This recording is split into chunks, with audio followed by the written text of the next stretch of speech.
निश्चित राज्य स्तरावरती कृत्रिम बुद्धिमत्ता व कृषी विभागाने महाविस्तार शेतकऱ्यांना माझा 22 आणि 23 फेब्रुवारी रोजी मुंबईमध्ये आणि त्यामुळे यायचं किती महत्त्व आहे याच्यामुळे आणि याचा वापर सामाजिक वापर करण्याचा शासनाचा हा निर्धार आहे।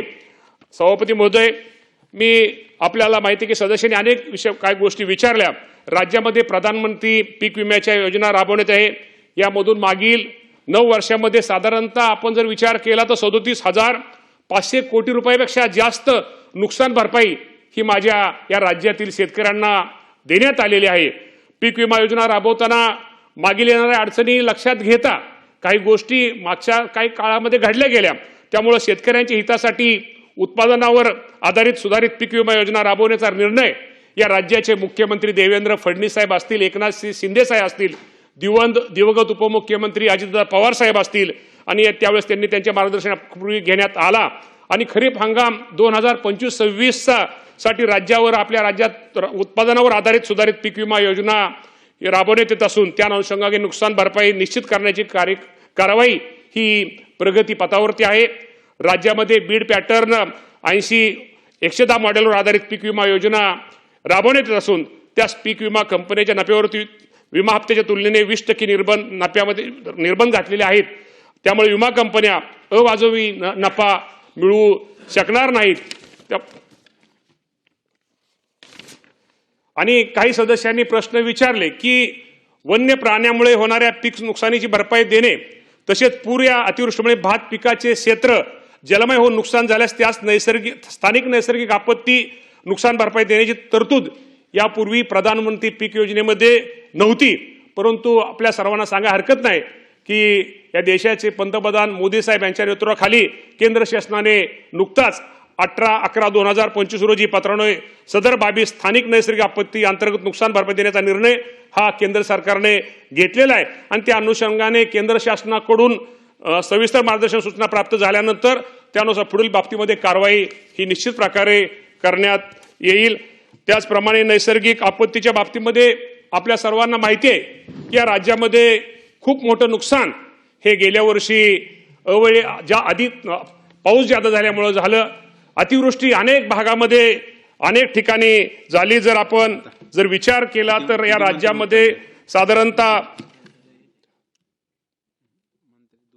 राज्यामध्ये साधारणतः फेब्रुवारी 2025 ते डिसेंबर 2025 या कालावधीमध्ये साधारणतः या राज्यामध्ये 1,36,00,000 शेतकऱ्यांना अतिवृष्टीचा फटका बसला आणि क्षेत्राचा जर विचार करायचा झाला तर 1,06,00,000 हेक्टरवरती या शेतकऱ्यांचं नुकसान हे माझ्या शेतकऱ्यांचं झालं। यामध्ये जमीन वाहून गेली, जमिनीची माती वाहून गेली, आमच्या शेतीमध्ये असणारे पंप त्या पंपाचं मोठं नुकसान झालं, MSCBच्या तारा वीज त्याचं नुकसान झालं। त्यामुळे राज्यामध्ये खूप मोठा शेतकरी ह्या शेतकऱ्याला कुठेतरी उभा केलं पाहिजे, या शेतकऱ्याला कुठेतरी त्याला पाठिंबा दिला पाहिजे। या दृष्टिकोनातून या राज्याचे मुख्यमंत्री देवेंद्र फडणवीस साहेब असतील, एकनाथजी शिंदे साहेब असतील, त्यावेळेसचे उपमुख्यमंत्री दिवंगत अजितदादा पवार साहेबांचं नाव हे निश्चित प्रकारे घेतलं पाहिजे। दादांनी यावेळेस आपण यातनं माझ्या शेतकऱ्यांना साधारणतः नुकसान भरपाई म्हणून 10,563 आणि बियाणे इत्यादी करता 9,611 अशी 20,194 कोटी रुपयाची मदत आपण त्यांना तिथं जाहीर केली आणि त्यापैकी 15,661 कोटी रुपयाची शासनाने ते पैसे वितरित केलेले आहेत। त्यामध्ये मंजूर करताना प्रचलित पूर्वी दर होते की पूर्वी आपल्याला माहिती आहे की 2 हेक्टरची मर्यादा माझ्या शेतकऱ्यांना असायची, ती 2 हेक्टरची मर्यादा ही आपण 3 हेक्टरपर्यंत करून माझ्या शेतकऱ्यांना कुठेतरी मदत केली पाहिजे। अतिवृष्टीच्या काळात अडचणीच्या काळात कुठेतरी शेतकऱ्याला काय मदत हातभार लावला पाहिजे, त्यासाठी सरकारने खूप मोठी मदत माझ्या शेतकरी बांधवांना निश्चित प्रकारे केलेली आहे। त्याचप्रमाणे आपल्या सर्वांना माहिती आहे, खरं तर आपल्या कधी माझ्या या माध्यमातून माझ्या राज्यातील सर्व शेतकऱ्यांना सांगतो, कृषी पंपांना मोफत वीज ही एक मोठी मुख्यमंत्री बळीराजा मोफत वीज योजना अंतर्गत आपल्या सर्वांना माहिती की 7.5 हॉर्सपावर पर्यंत साधारणतः वीज सवलत ही आपण माझ्या शेतकरी बांधवांना साठी आपण कृषी पंपांना मोफत वीज पुरवठा करण्याचा निर्णय सरकारने घेतला। खरंच या राज्याचे मुख्यमंत्री देवेंद्र फडणवीस साहेब, एकनाथजी शिंदे साहेब आणि त्यावेळेसचे उपमुख्यमंत्री स्वर्गीय अजितदादा पवार साहेब यांना किती धन्यवाद माझ्या शेतकरी बांधवांनी द्यावे तेवढे थोडेच, कारण का जर 2 वर्षाचा जर विचार केला तर साधारणतः 41,415 कोटी रुपयाचे अनुदान हे माझ्या शेतकरी बांधवांना वितरित करणारं महाराष्ट्र राज्य हे भारतातलं पहिलं राज्य आहे। त्याचा निश्चित प्रकारे बंधूंनो महायुती सरकारने शेतकऱ्यांच्या पाठीशी ठाम उभा राहण्याचा निर्णय या माध्यमातून निश्चित प्रकारे घेतलेला आहे। त्याचप्रमाणे आपल्या सर्वांना माहित आहे की बळीराजा मुख्यमंत्री बळीराजा शेत पानंद रस्ते ही जी योजना आहे की ज्यामध्ये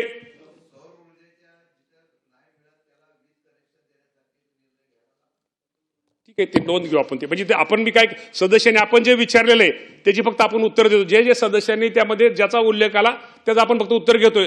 परंतु शिंदे साहेब तुमची सूचना खूप बरोबर आहे, मी घेतोय त्यामध्ये सगळं।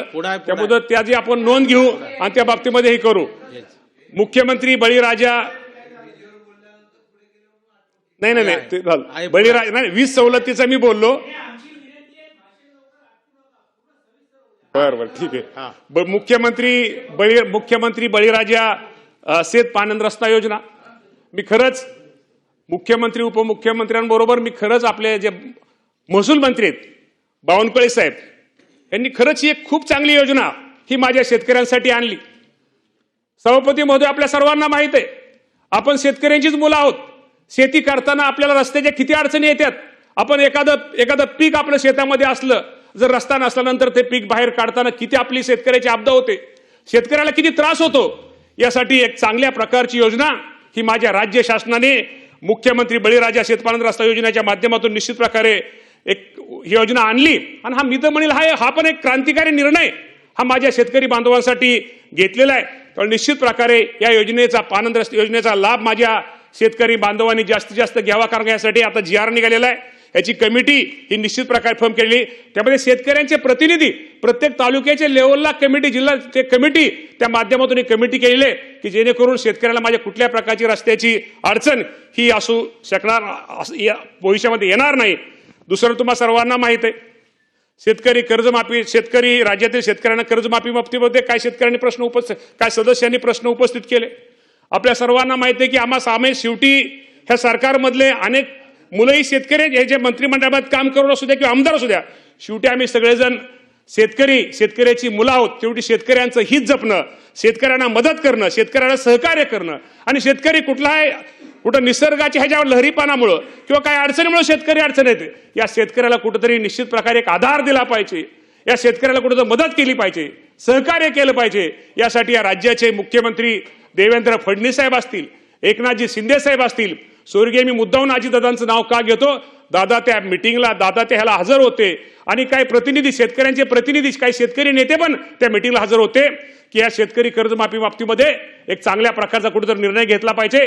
यासाठी मुख्यमंत्री आणि दोन्ही उपमुख्यमंत्र्यांनी त्यावेळेस आपल्याला माहिती आहे की प्रवीण परदेशी साहेबांच्या अध्यक्षतेखाली एक कमिटी स्थापन केलेली आहे आणि ते कमिटीला सांगितलं एक गाईडलाईन दिली कमिटीला सांगितलं की साधारणतः आपण एप्रिल महिन्याच्या पहिल्या आठवड्यापर्यंत आम्हाला या कर्जमाफीच्या बाबतीमध्ये शेतकऱ्यांना कर्जमाफी ही कशी दिली पाहिजे त्यामध्ये निकष काय असलं पाहिजे की जेणेकरून माझ्या महाराष्ट्रातील शेतकऱ्यांना त्याचा कसा फायदा जास्त होईल हे निकष साधारणतः एप्रिल महिन्याच्या पहिल्या आठवड्यामध्ये त्यांना आम्ही ही दिलेलं आहे। त्यामुळे एप्रिल महिन्याच्या पहिल्या आठवड्यात त्यांचा अहवाल आल्यानंतर त्या बाबतीमध्ये चर्चा होऊन साधारणतः आपल्याला माहिती आहे की सोसायटीचं कुठलंही शेतकऱ्यांचं सोसायटीचं वर्ष 30 जून असतं 30 जून पूर्वी या राज्यातील माझ्या शेतकऱ्यांना कर्जमाफीच्या बाबतीमध्ये या राज्याचे मुख्यमंत्री आणि दोन्ही उपमुख्यमंत्री निर्णय घेतील परंतु माझ्या शेतकऱ्यांना कर्जमाफी ही दिली जाईल हे मुख्यमंत्र्यांचं जे आश्वासन आहे निश्चित प्रकारे आपल्या सर्वांना सांगतो की 30 जून पूर्वी हे पूर्ण निश्चित प्रकारे केलं जाईल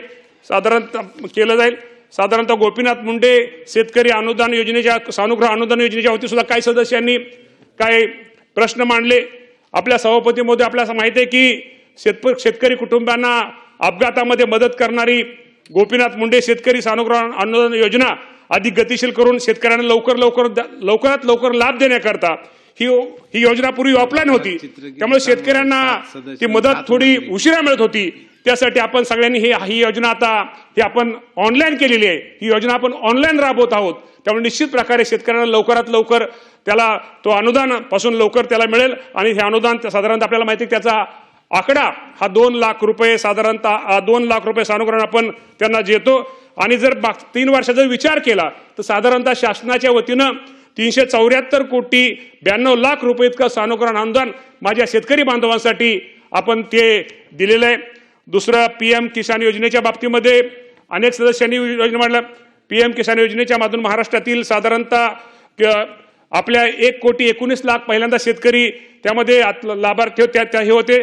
त्या शेतकऱ्यांना आतापर्यंत केंद्र सरकारच्या वतीनं PM किसान योजनेच्या माध्यमातून 21 हप्त्यामध्ये साधारणतः 39,000 कोटी 299,299 कोटी 299 इतकी मदत आपण आपल्या PM किसान योजनेच्या माध्यमातून ही आपण माझ्या या राज्यातील शेतकऱ्यांना केले. त्याचप्रमाणे नमो शेतकरी ही आपल्या राज्याची योजना आहे. त्याच PMच्या धर्तीवरती आपण राज्यांनी ही नमो शेतकरी योजना महासन्मान योजना केली. ते साधारणतः आपण त्याचे 7 हप्त्यामध्ये साधारणतः 13,000 कोटी रुपये आपण त्यांना अदा केले. तसेच 8वा हप्ता पण आपण त्याचा लवकरच त्याचा ड्यू आहे तोही हप्ता आपण लवकर देतोय. त्यामुळे मी एवढं सांगतो की केंद्र आणि राज्य सरकारने या शेतकऱ्यांना माझ्या या राज्यातील भरीव अशी मदत ही केलेली आहे. दुसरं गुण नियंत्रणाच्या बाबतीमध्ये